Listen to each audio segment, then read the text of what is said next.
ekyetooloolensi yonna tulowooleleza tulowooza nti ensi tuti bweri bweri amaaso gatume wala awenaku gye tugoolekeza mwe bye tukuwa tubijja wala akanyomero byolaba byendaba mu evening drive ne Lubowa Kyemba.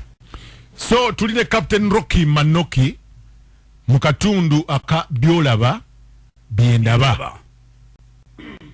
Kakati waliwo ensonga ezigenda mu maaso.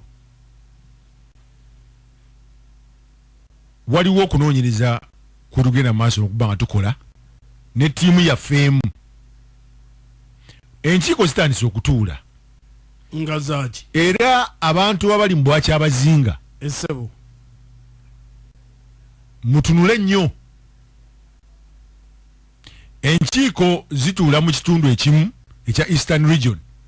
Bwe nakyogera erinnya bajja kuteeka mu genda maaso enkiiko zituula mu regioni. Era mbadde nsaba n'obuweefu obungi ennyo essebo nti mmwe abatuuze enkiiko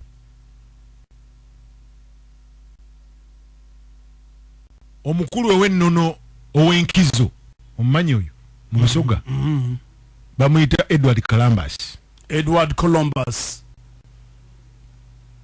gye muteeseza yonna temumuteekamu kubanga temwaliyo.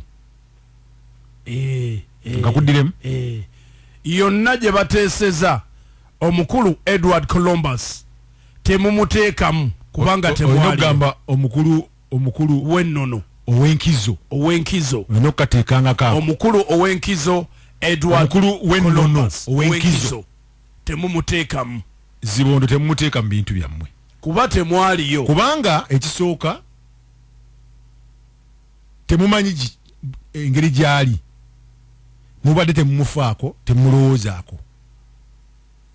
Asirise okumala ebbanga musajja wattu tayogera. Yakola ki? Yasirika. Byonna ebibadde bimukolebwako abamu ku ffe tubali tubimanyi. Nga ye asirise. Mbasaba mmwe abatuula mu nkiiko temumuteekamu. Temugenda ekaliro, temugenda Nakabango. Kubanga muyina bimukola ki? Bimubala. Bimwenoonyeza.